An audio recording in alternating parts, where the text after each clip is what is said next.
Tập 23. Giám đốc Mỏ La, Tổng kỹ sư Trần. Giếng số 7 này là trận chiến then chốt, quyết định thắng bại của mỏ than Hồng Thạch Lĩnh. Không có cần cẩu, không có xe ủi đất, thì trận này chẳng thể đánh nổi. Phải không nào? Thực ra, chuyện này cũng giống như lúc ta đánh Cẩm Châu năm ấy. Khi đó Vệ Lập Hoàng ngang nhiên nói rằng quân Cộng sản không có máy bay, làm sao thắng nổi chiến trường Đông Bắc. Nhưng các vị chỉ huy của tứ giả ta thì không tin điều đó. Rồi sao? Không chỉ đánh thắng Cẩm Châu, mà còn khiến kẻ địch ngoan ngoãn giao nộp toàn bộ 3 tỉnh Đông Bắc cho ta. Thực ra, trận chiến ở giếng số 7 của ta hôm nay cũng giống như đánh Cẩm Châu năm ấy. Các đồng chí, quân giải phóng muốn vượt Trường Giang thì cần có thép. Mà chúng ta thì không có nhiều thời gian, không thể để chậm trễ mà cản bước giải phóng toàn Trung Hoa. Ý kiến của tôi là thi công thủ công. Chúng ta phải trong công nghiệp, đọ sức trực diện với kẻ địch, giáp lá bằng xương bằng máu. Đúng, nhất định làm được.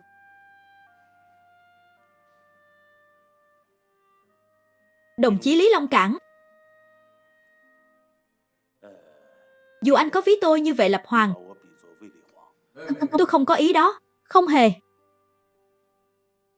Những việc đi ngược lại khoa học, tôi kiên quyết phản đối. Đúng vậy, tôi và Trần Kha đây, tuy thời gian tham gia cách mạng chưa lâu, kinh nghiệm xông pha trận mạc không bằng anh.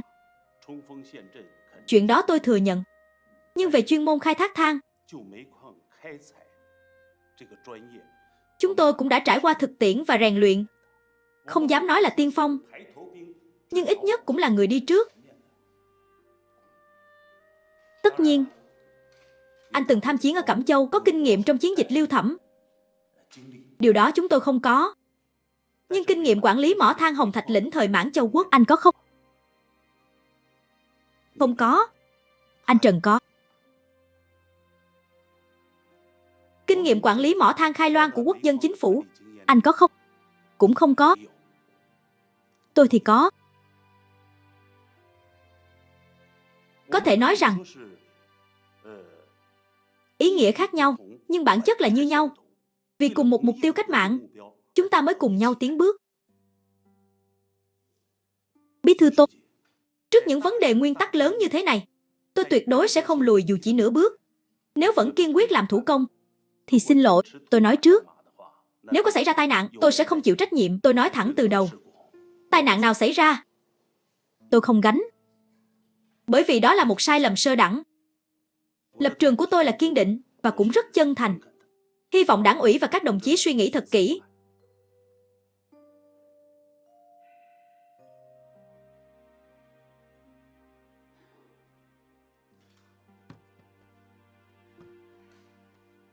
Các đồng chí, không biết mọi người vừa rồi có nhận ra không? Thực ra đề xuất của Phó Giám đốc Lý và đề xuất của Giám đốc La có điểm tương đồng. Phó Giám đốc Lý cho rằng có điều kiện nào thì chiến đấu bằng điều kiện ấy. Còn Giám đốc La thì lo rằng nếu vội vàng thi công mà xảy ra tai nạn thì sao? Tất nhiên, một khi có tai nạn, người phụ trách sản xuất, giám đốc mỏ và tổng kỹ sư phải chịu trách nhiệm chính. Bí thư Tô, hay là thế này đi, trách nhiệm đó để tôi gánh. Bí thư Tô, tôi xin lập quân lệnh trạng, kiên quyết hoàn thành công trình giếng số 7. Nếu có bất kỳ sự cố nào, tôi, Lý Long Cảng, chịu hoàn toàn trách nhiệm, không liên quan đến các đồng chí khác.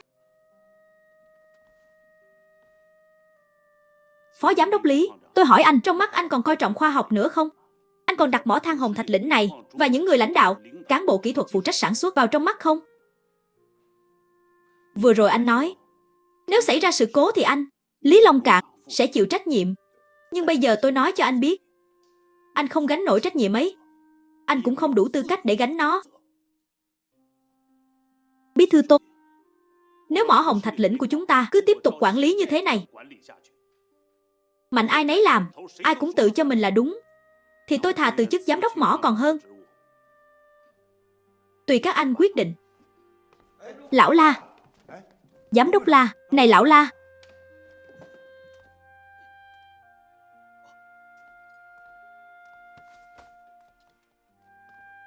Nói năng chẳng biết chừng mực gì cả.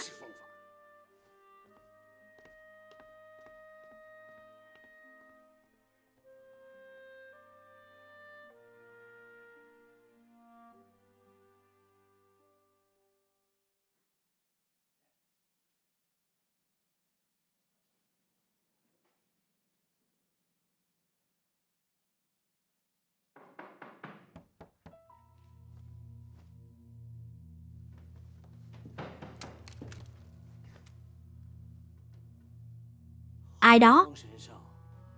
Trời cao đất dày. 8 tiên từ 4 phương tới. Hồ Thủ Lễ, mau mở cửa, tôi là Trịnh Đại Cường. Cha tôi không ổn rồi.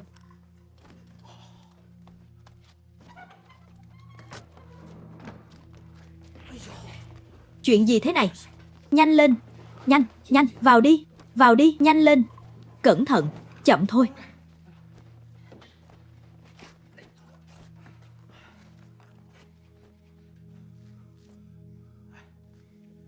Tư lệnh bị ai ám hại mà bất tỉnh thế này?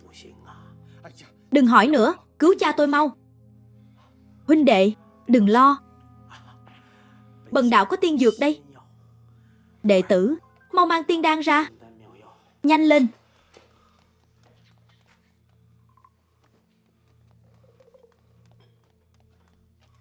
Sư phụ.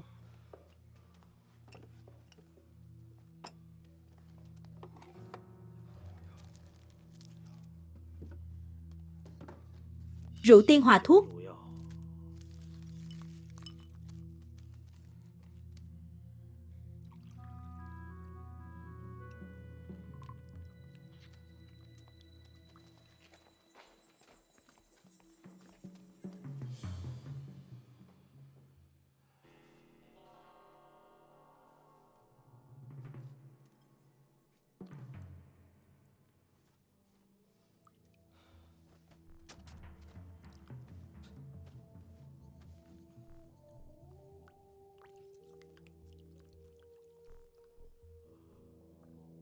Tiểu tiên à? Đại tiên.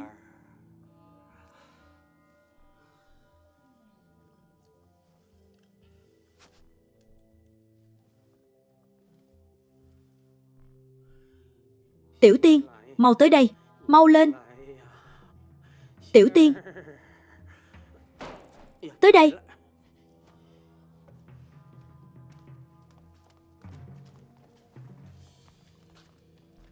Nâng đầu. Nâng ở đâu cơ? Nói tiếng người đi. Nâng ông ấy dậy. Cẩn thận. Lạ thật.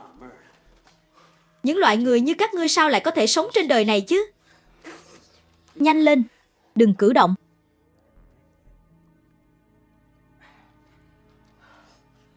Nào, nằm xuống chậm thôi. Nằm xuống đi. Tổ tông à. Cảm ơn tiểu tiên. Cảm ơn tiểu tiên. Cảm ơn đại tiên. Cảm ơn đại tiên. Cảm ơn tiểu tiên. Cảm ơn tiểu tiên.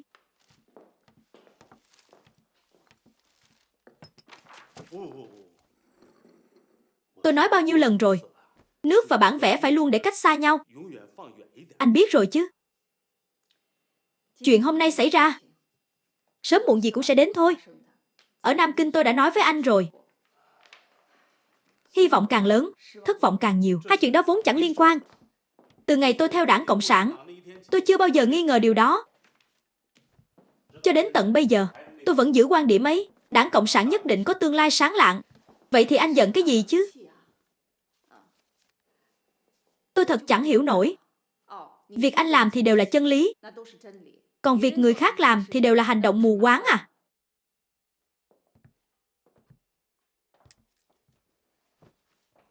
Lý Long Cảng và Lãnh Đông Mai, hai người bọn họ can dự vào việc thi công giếng số 7. Đó là hành động mù quáng và vô cùng vô trách nhiệm. Anh bao nhiêu tuổi rồi hả? Anh còn đi tranh cãi với hai người trẻ như thế làm gì? Cứ để họ chịu trách nhiệm đi. Nếu có vấn đề, đó đâu phải lỗi của anh. Còn nếu họ thành công, anh cũng có phần công lao. Thuận nước đẩy thuyền, làm người hòa giải. Có gì mà không hay? Thái độ làm việc như thế là sao? Đảng giao trách nhiệm cho tôi. Chẳng lẽ tôi có thể trốn tránh? Nếu trong mỏ xảy ra chuyện gì, tôi là giám đốc mỏ không chịu, thì ai chịu đây? Thuận nước đẩy thuyền à? Đó là cách làm của quan chức quốc dân đảng. Giờ thì tôi đã hiểu rồi. Người như anh, bên quốc dân đảng không ưa, anh thấy ấm ức, liền dứt khoát bỏ đi theo Cộng sản. Nhưng tôi tin, sớm muộn gì, đảng Cộng sản cũng chẳng ưa nổi anh. Anh quá tự cao rồi. Anh hoàn toàn không hiểu thế nào là chính trị và quan hệ con người.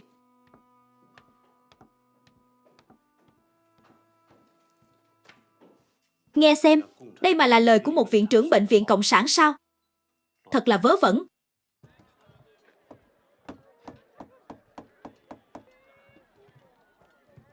Anh Lưu à, vừa rồi tôi nhìn qua một chút. Cái này với cái ống khói của nhà máy luyện kim Mãn Thiết ở Liêu Dương khi xưa, ý nghĩa tương tự nhau thôi. Bên kia thì cổ cao, bên này thì lùn và to bè. Chỉ cần chục tời này gặp sự cố là nguy hiểm ngay. Ống khói ấy tuy cao hơn 100 mét, nhưng trọng lượng từ đầu đến cuối đều phân bổ đồng đều. Ta chỉ cần đề phòng nó gãy khúc giữa là được. Còn cái này thì khó hơn nhiều. Đầu nặng, chân nhẹ. Nếu vẫn dùng cách như bên Mãn Thiết Liêu Dương thì hỏng to, một phát gãy đôi, dắt một cái là xong. Chả trách giám đốc La với tổng kỹ sư Trần lo lắng. Họ lo là có lý. Tối qua họp, tôi chẳng nói gì. Một bên là con rể, con gái tôi, một bên là giám đốc La và tổng kỹ sư Trần. Thông ra, chúng ta đều là công nhân. Không nghe lời giám đốc và kỹ sư thì làm sao làm việc được? Long Cảng à, hôm qua anh nói năng gay gắt quá. Anh không sợ làm phật lòng người ta sao? Đó mới là tinh thần cộng sản. Nếu còn là thời Mãn Châu Quốc thì anh đã bị ném vào hố chôn người rồi. Tôi từng bị ném vào đó rồi chứ đùa à. Chẳng phải anh là người kéo tôi ra sao? Giờ chúng ta đang nói việc công, phải không? Được rồi, đừng nhắc chuyện hố chôn người nữa. Anh càng nói càng lệch hướng rồi đó. Giờ thế này đi, đừng trách nhau nữa. Chúng ta bàn tiếp kế hoạch cụ thể. Được chứ? Nào. Anh xem cách này có ổn không? Giám đốc La, tổng kỹ sư Trần, tôi nói thật nhé. Trước kia, ở mỏ Hồng Thạch Lĩnh, làm việc cực kỳ nghiêm ngặt, có quy định rõ ràng, chặt chẽ. Mọi người đều phải nghe theo giám đốc và tổng kỹ sư. Khi đó, giám đốc chẳng khác gì hoàng đế, tổng kỹ sư chẳng khác gì tể tướng. Còn bây giờ, thật sự là đổi đời rồi. Không loạn mới lạ. Xin lỗi phải nói thẳng. Thế nào gọi là quân bát lộ thô tục? Nghĩa là làm việc mộc mạc, không theo quy củ, dựa vào sức người, vào cách dân dã, giận dỗi với họ. Thật chẳng đáng. Đồng chí Lý Phúc, tôi rất không đồng tình với ý kiến của anh. Về công việc mà nói, tôi rất khâm phục Lý Long Cảng và Lãnh Đông Mai. Họ là những người trẻ, nhiệt huyết và năng động. Còn việc bất đồng trong công việc, đó là chuyện khác. Không nên đánh đồng với nhân phẩm hay cách làm thô tục. Sau này, những lời làm tổn hại đoàn kết như thế, anh nên tránh đi. Vâng, đúng rồi, tôi chỉ thấy họ quá thiếu tôn trọng thôi. Nhưng dù thế nào, tôi vẫn giữ lập trường của mình.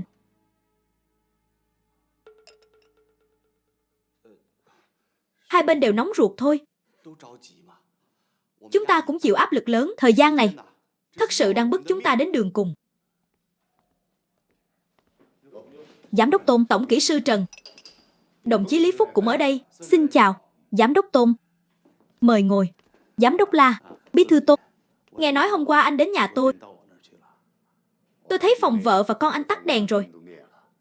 Sợ ảnh hưởng họ nghỉ ngơi, nên bảo Tiểu Tùng đừng nói cho anh biết. Tôi phải đến 4 giờ sáng mới chợp mắt được một lúc. Giám đốc Tôn, giám đốc La, tôi còn chút việc, xin phép đi trước. Lý Phúc này, tôi nghe nói đội dân quân anh huấn luyện rất tốt. Sao vậy? Dạ dày anh lại đau à? Bệnh cũ rồi. Chỉ cần gió lùa một chút, lạnh một cái là lại chảy máu. Dạo này đó, mọi việc đều do tiểu đoàn trưởng Tề và Thạch phụ trách. Đừng làm quá sức. Phải tranh thủ đi kiểm tra sức khỏe kỹ càng. Sau này khi nước Trung Hoa mới thành lập, còn rất nhiều việc cần đến anh. Tôi hiểu rồi. Tôi đi đây.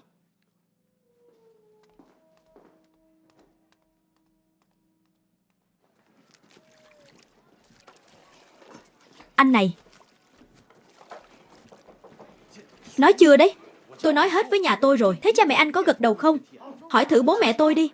Thôi nhanh lên, đây đều là việc của anh đấy. Anh đi trước đi. Tôi còn chút việc, đừng có trần trừ mãi. Chuyện nhỏ thôi mà, chuyện có bao nhiêu đâu. Anh cứ lề mề cả ngày. Người ta con sắp ra đời rồi, tôi thì vẫn cô độc một mình. Anh bảo tôi không sốt ruột sao? Thế anh có đồng ý không đây? Làm gì đấy? Chị dâu à, không có gì. Tôi nói chuyện với cô ấy thôi. Chị dâu, cho tôi xin nghỉ chút, có việc riêng. Được thôi, đi nhanh rồi về nhé. Nhanh lên nào. Được rồi. Cắt rau cho đẹp chút đi. Chị dâu. Mai Tử, đang bận hả? Sao rồi? Đông người thì sức mạnh lớn chứ. Đúng vậy. Chị dâu, bên kia khu láng công nhân vẫn cần thêm vài người dọn dẹp. Bên chị. Biết rồi. Nào, mọi người, mau tay lên. Ngày mai, giếng số 7 sẽ được dựng lên rồi. Chúng ta phải nhanh chóng dọn dẹp khu láng cho gọn gàng. Nào, đi theo tôi, bỏ mấy thứ này qua bên đi. Nào, anh kia nữa, cả anh nữa. Đi mau, cùng nhau dọn láng đi. Được rồi, cho mấy người kia đi. Hai người này ở phòng này nhé. Anh nói xem, tôi đang làm việc, mặc đồ đẹp thế làm gì cơ chứ? Tôi có chuyện muốn nói với cô.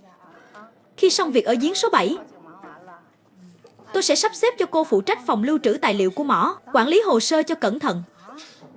Tôi có làm được không? Chữ nghĩa tôi chỉ biết được mấy chữ thôi mà.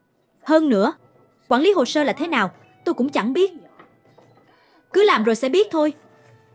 Sau này tôi sẽ sắp xếp cho cô đến Ủy ban Quân quản An Sơn tìm mấy đồng chí kỳ cựu bên đó. Họ chỉ dạy cho cô là quen ngay. Chị Mai Tử, có phải đây là ý của anh tôi không? Sao? Cô có đồng ý không? Chị dâu đã lên tiếng rồi, tôi nào dám từ chối. Miệng dẻo thật đấy. Anh cô đâu rồi?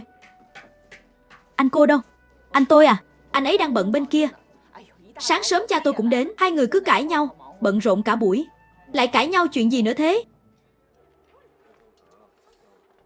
Tôi thấy này, anh làm thế này đi. Lấy chăn bông, dùng dây thép buộc chặt lại, buộc cho chắc chắn từng chút một. Như vậy là dựng được rồi. Thế chẳng phải giải quyết được vấn đề đầu nặng chân nhẹ sao? Chú à, để cháu nói, cái tời này cháu sửa rất chuẩn rồi. Chỉ cần cấp điện, dây cáp quay rắc rắc một cái là nhấc lên hết, không vấn đề gì đâu. Thế, nhớ phải chắc chắn đấy nhé. Nhất định rồi, nhưng mấy thanh gỗ đó có chịu nổi sức kéo không? Đúng đó, theo lý mà nói, phải dựng khung trước rồi mới đặt máy tời lên. Thôi, mấy người cứ bàn tiếp đi. Tôi còn việc bên kia. Việc gì? Đang nói giữa chừng mà. Chú à, bên kia tôi còn. Nào là chuyện này chuyện nọ. Anh đúng là cái loại mông khỉ ngồi không yên ngai vàng, chỗ nào cũng nhúng tay một tí. Hôm qua anh còn cam đoan với giám đốc La và tổng kỹ sư Trần. Chuyện này giao cho anh rồi. Giờ vấn đề ngay trước mắt. Anh không giải quyết thì ai giải quyết? Anh ta còn bao việc. Việc thì đầy ra đấy. Thôi đi. Việc gì mà lắm thế? Đầy việc thế mà còn chạy đi đâu? Đã thế còn xen vào chuyện người khác làm gì? Đúng là cái loại chó giữ 8 đống phân mà đống nào cũng không dọn nổi.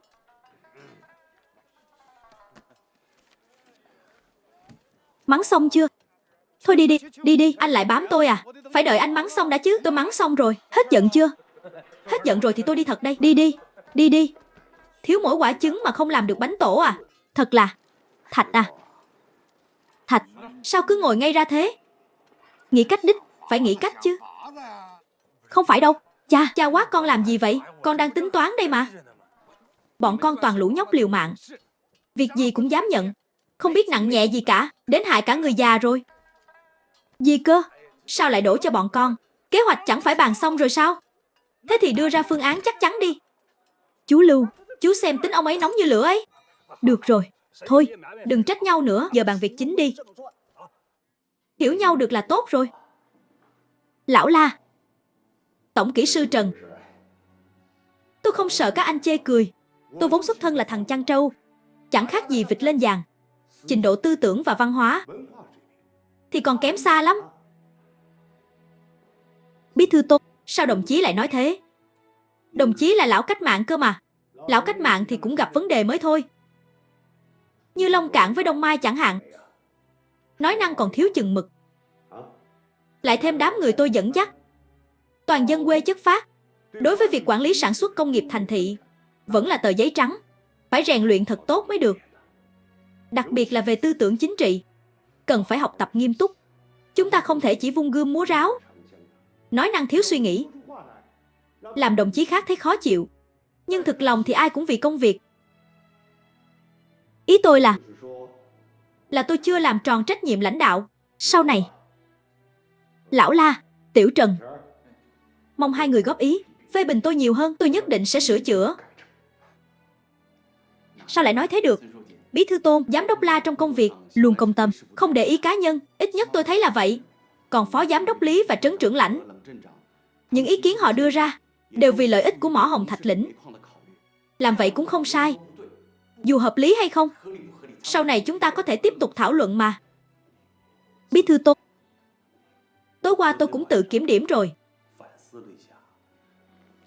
Tính tôi đúng là hơi nóng nảy thật.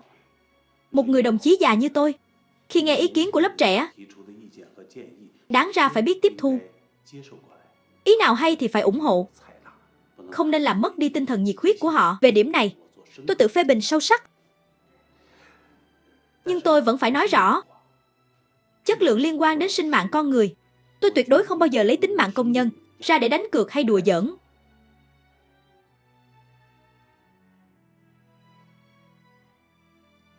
Truy lùng suốt mà chẳng thấy ai. Đúng thế. Lũ ngựa đó khiến ta khốn khổ thật. Cả đội truy kích đuổi đến cuối cùng chỉ thấy ngựa, không thấy người. Từ phía nam tới Hưởng Sơn Tử, bắc tới vùng núi Phủ Thuận, chiến sĩ ai nấy đều kiệt sức, đặc biệt là thương vong phi chiến đấu rất lớn. Chủ yếu do bị cước đông mùa đông mà không được chữa trị kịp thời. Đến mùa xuân, vết thương nhiễm trùng, lở loét. Nhiều người còn sốt cao. Thế mà, không ai kêu đau hay than khổ một lời. Tiểu đoàn trưởng à,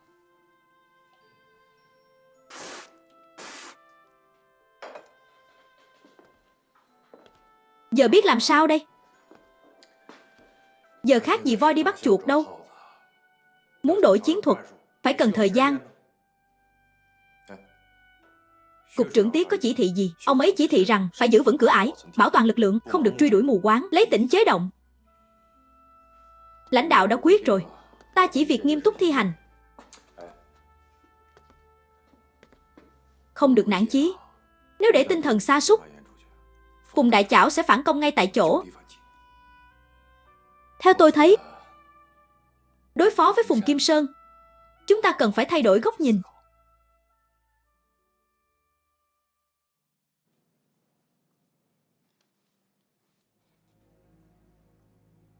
Cha, Dượng tỉnh lại đi.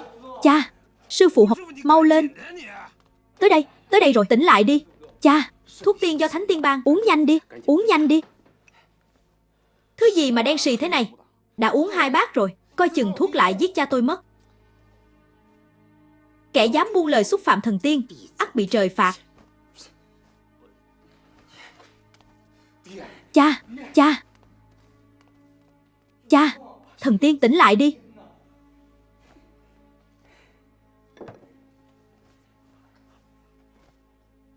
Hoàng tiên phù hộ. Xui xẻo, may mắn đến. Xui xẻo, may mắn đến.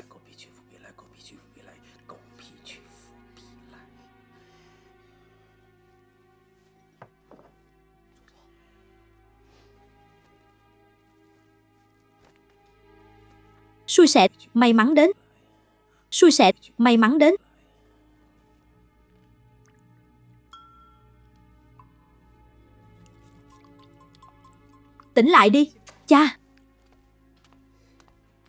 Nào, mau uống thuốc đi. Nhanh, đỡ dậy nào. Nhẹ tay thôi, nhẹ tay, đừng động vào.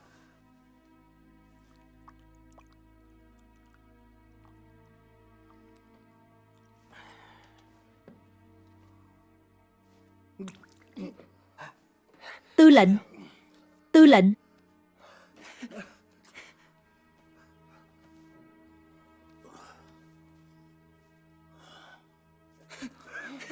Cha tỉnh rồi. Cha. Miệng ta sao lại đắng thế này? Đó là thuốc tiên ban, trong có an cung và ngưu hoàng. Tư lệnh à, ngài tỉnh hẳn rồi đấy. Thần linh quả thật linh nghiệm, linh thiên thật, tôi phục rồi. Thuốc vào bệnh khỏi. Khỏi rồi, khỏi thật rồi.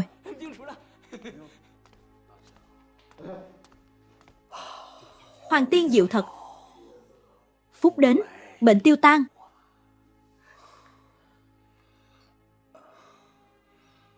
Đặt cha xuống đi. Đại Cường. Con trai ta, Ngân Tỏa, Tiền Xuyến, bọn chúng về chưa? Chúng nó về chưa? Tiểu đoàn trưởng, ý anh là muốn dùng Ngân Tỏa làm mồi nhử địch ra mặt sao? Đúng chứ. Mai Tử có nói với tôi một câu. Tôi thấy cách đó được đấy. Chúng ta nên mạo hiểm đi một nước cờ hiểm. Và càng sớm càng tốt. Nhân lúc Phùng Đại Chảo và con trai hắn đang rối loạn, chính là thời cơ ra tay. Tiểu đoàn trưởng, anh xem nếu việc này làm giùm Ben lên mà chẳng bắt được gì thì còn mặt mũi đâu nữa. Còn mặt mũi gì nữa à? Còn danh dự cái gì nữa chứ? Giữ mạng quan trọng hơn giữ mặt. Hiện giờ các chiến sĩ đều đang lấy mạng mình mà chặn địch. Giữ mặt thì có ích gì? Làm đi. Theo tôi thấy, đây vừa là một nước cờ mạo hiểm, nhưng cũng là nước cờ tuyệt vời. Có điều, anh phải nói rõ chi tiết. Còn nữa, chúng ta có cần báo với cục trưởng Tiết không? Anh ngốc à? Dĩ nhiên phải báo rồi. Tất cả kế hoạch đều trông cậy vào ông ấy cản đầu kia. Thế còn phía lãnh đạo mỏ, có cần thông báo không? Hay anh báo luôn cho lãnh đạo cục Đông Bắc đi? Anh nói mà chẳng suy nghĩ gì cả. Giờ ai nấy đều đang bận vụ giếng số 7. Báo cho họ làm gì chứ? Chẳng lẽ giám đốc Tôn biết bắt người sao? Hay giám đốc La biết bắt người? Chuyện này vốn chẳng liên quan đến họ. Tôi nói cho hai người biết, việc này giao cho hai người phụ trách. Bắt người phải cẩn thận, tỉ mỉ. Thành hay bại là do hai người, không vấn đề gì. Không đúng. Đã giao cho hai chúng tôi thì anh làm gì? Tôi.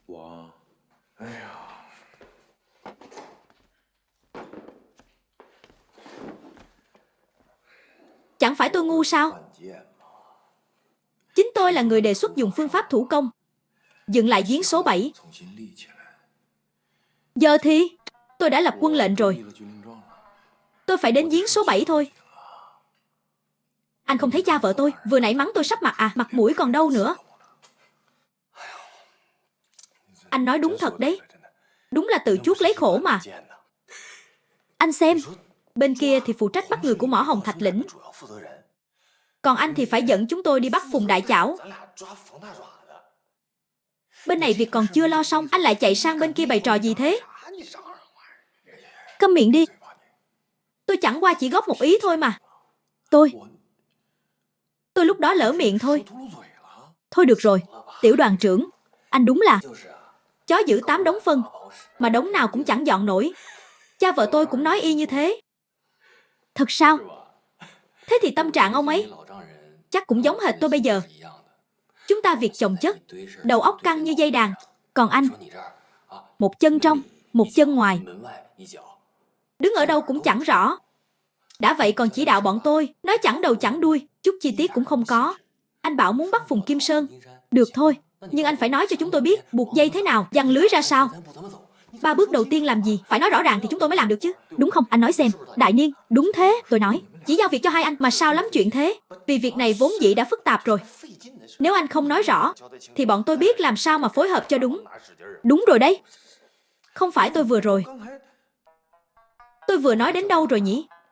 Anh à, anh chưa nói gì cả. Thật sao?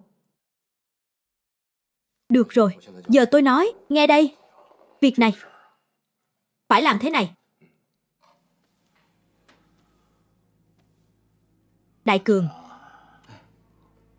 có tin tức gì về Ngân Tỏa và Tiền Xuyến chưa?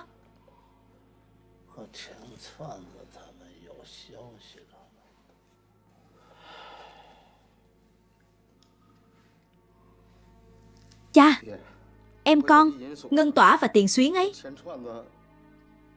Con đoán là họ bị bắt rồi. Con nói gì? Con nói là cha nghe tin ở đâu? Con thì chưa có tin thật. Nhưng cha thử nghĩ xem, nếu không có 4 con ngựa đó thì làm sao chúng ta trốn khỏi Hưởng Sơn Tử được? Bình thường mấy em đều do chúng con bảo vệ. Giờ chỉ có mình nó, phía sau lại bị quân cộng truy đuổi. Liệu nó còn thoát được sao? Dượng à, nếu không có Dượng, chúng con đã chết cả ở Hưởng Sơn Tử rồi. Còn em con, e là lành ít dữ nhiều rồi. Trời cao ơi, đây là muốn tuyệt đường con cháu nhà họ Phùng sao? Muốn tuyệt dòng nhà ta sao? Tư lệnh à, Nghĩ viển vông như thế không được đâu. Khi chưa tận mắt thấy xác, không thể khẳng định gì được. Ý sư phụ Hồ là con trai ngài vẫn còn hy vọng sao? Theo ý tiểu tiên, chưa thấy thi thể thì không được nói lời tuyệt vọng. Ngài thử nghĩ xem, Ngân Tỏa là huyết mạch cốt nhục của ngài. Dù Quân Hồng có truy bắt thế nào, theo ý tiểu tiên, Ngân Tỏa tuyệt không phải kẻ tầm thường. Biết đâu trời cao thương tình, phúc đến tai qua nạn khỏi.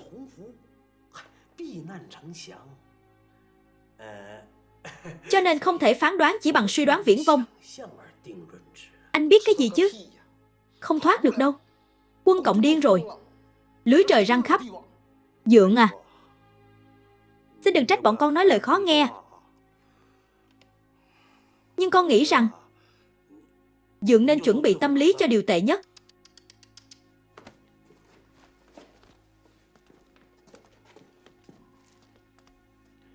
Sao thế?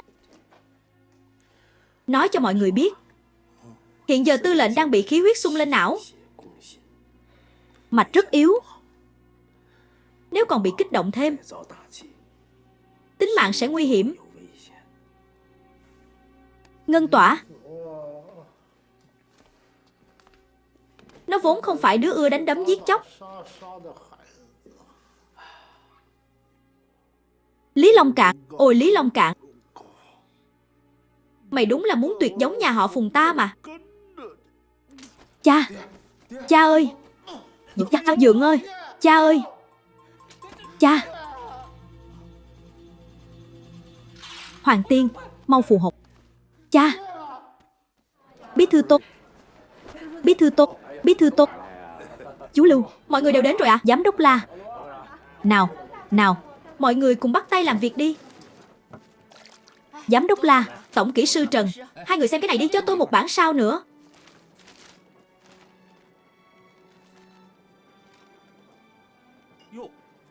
Long Cảng, đây là ý kiến của ai vậy? Là ý của các công nhân đấy à? Tôi chỉ góp phần nhỏ thôi. Nếu không được, chúng tôi sẽ sửa lại. Đồng chí Trần Khắc, ý anh thế nào? Còn phải hỏi à? Một chữ, tốt. Ba chữ, quá là tốt. Thật sự quá tuyệt vời. Bí thư Tốt, trước đây tôi đúng là nhìn người qua khe cửa. Long Cảng, hôm nay tôi mới thật sự hiểu ra anh không chỉ giỏi đánh trận, mà làm công nghiệp cũng xuất sắc chẳng kém. Đông Mai, cô tìm được một người chồng tốt đấy. Hôm nay trước mặt mọi người, chú La tôi xin lỗi hai đứa. Thôi thôi, đừng mà. Giám đốc La, sao có thể để ngài xin lỗi bọn cháu được? Hôm đó hai vợ chồng cháu nói năng, không chú ý cách diễn đạt, làm ngài nổi giận. Cháu và Long Cảng nên xin lỗi ngài mới đúng. Đúng thế. Chấn trưởng lãnh, chào ngài. Thôi thôi, đừng khách sáo thế. Bí thư Tốt, phương án này tôi phê duyệt rồi. Tốt lắm.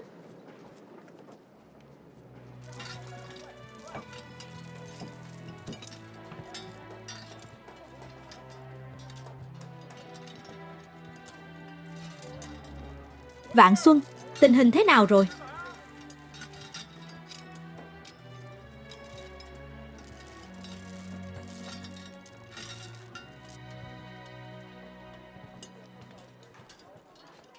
Ngày tôi rời Tuyền Thủy Bảo, Hà Đại Nã và một người nữa bất ngờ đến quán xe ngựa nhà Kim.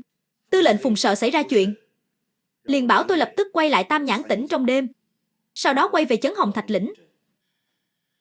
Nhưng cho đến nay vẫn chưa có tin tức gì từ tư lệnh Phùng.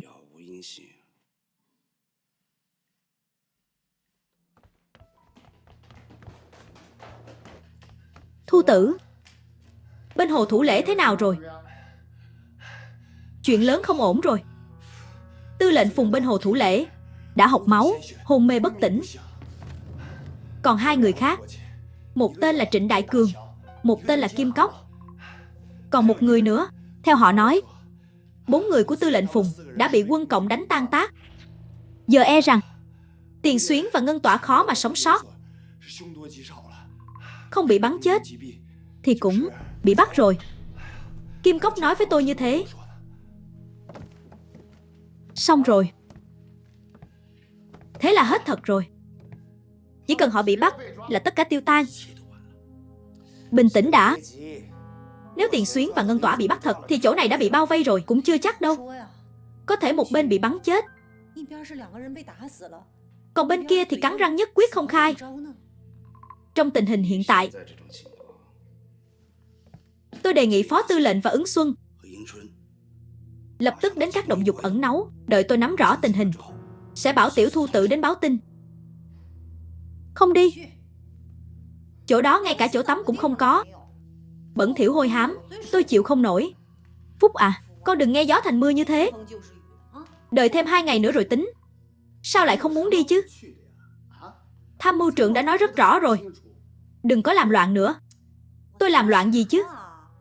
Suốt ngày trốn đông trốn tây, khách sạn chẳng làm được gì. Chờ chết à? Bây giờ khách sạn khác gì tiệm bỏ hoang đâu. Từ khi Cộng sản chiếm trấn Hồng Thạch Lĩnh,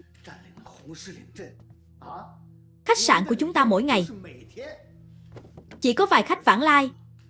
Anh thử nghĩ xem, cảnh phồn hoa như khi Quốc dân đảng còn quản lý mỏ, giờ không thể trở lại được nữa.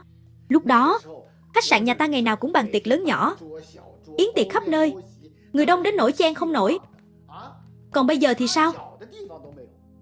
Anh nhìn xem, toàn dân nghèo khổ, chẳng ai có tiền mà tiêu. Họ chỉ biết nói đến lý tưởng, kỷ luật. Thà để bụng đói chứ không dám vào khách sạn, cứ khư khư tiết kiệm như thế. Muốn dựa vào họ để kinh doanh, chỉ có nước chết đói.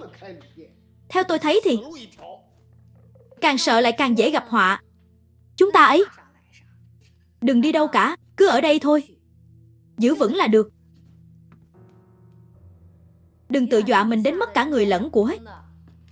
Phúc chẳng thấy đâu, chỉ thấy tan cửa nát nhà.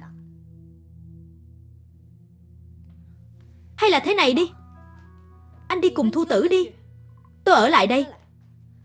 Tôi muốn xem Lý Long Cảng dám làm gì tôi. Tôi không tin là tôi phải sợ hắn. Cả cơ nghiệp lớn thế này, không đời nào tôi để phụ nữ quyết định. Nhất định phải là tôi nói mới được. Anh đừng nhỏ nhen thế. Tôi không đi là vì chỗ đó bẩn. Đến nhà xí còn chẳng có chỗ đặt chân. Đến đó chỉ khổ thêm. Thà để Lý Long Cảng bắt tôi còn hơn. Cô nghĩ tôi không biết cô nghĩ gì à? Tôi nhỏ nhen sao? Cô chẳng phải lo rằng sau khi cô đi, tôi với Lý Phúc sẽ ở cùng nhau à? Thôi cãi nhau đủ rồi. Muốn đi thì đi ngay, không đi thì ở lại mà chịu. Ai muốn đi thì đi. Tôi thì không đi đâu. Cơ nghiệp lớn thế này, tôi cũng không đi. Tôi đi.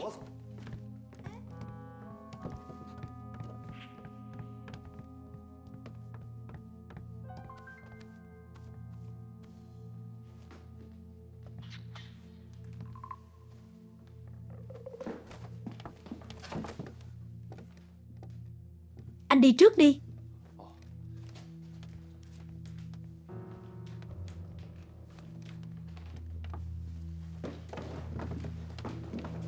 Em định đi đâu? Liên quan gì đến anh? Đứng lại cho tôi. Không.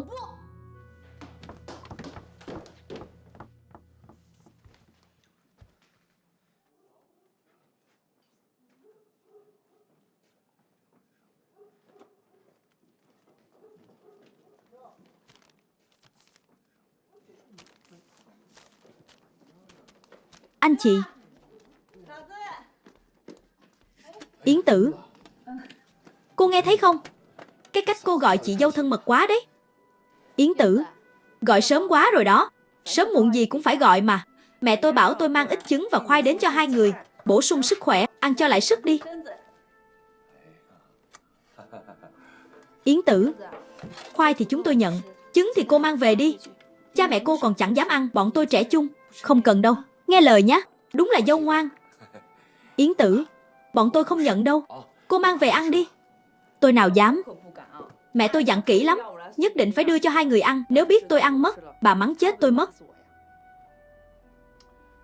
Giờ phải làm sao đây? Hay là chúng ta như hồi nhỏ đi, thi đập búa. Ai thắng thì tự ăn một quả, ai thua thì chia đôi. Được không? Hai người chơi đi. Tôi không biết chơi đâu. Sao lại không biết? Nào, cùng chơi đi. Không chơi thì tôi ly hôn đã. Anh dám à? Cha tôi đánh anh chết mất. Không dám. Không dám. Nào nào, bắt đầu thôi. Cùng chơi nào. Cùng chơi nào. Thi đập búa đi. Anh thua rồi. Anh thua thật rồi nhá. Hai người các em là cố tình không cho anh ăn phải không? Nào nào nào. Đưa đây. Anh ăn khoai tây là được. Anh, em ăn no rồi. Hai người ăn đi nhé. Em xin phép về trước. Yến Tử, Yến Tử, cầm phần của em theo đi chứ. Con bé này đúng là Long Cảng. Sau này chúng ta nhất định phải đối xử tốt với Yến Tử nhé. Ừ, nhất định rồi. Trứng này vẫn còn ấm. Anh ăn lúc còn nóng đi. Em ăn.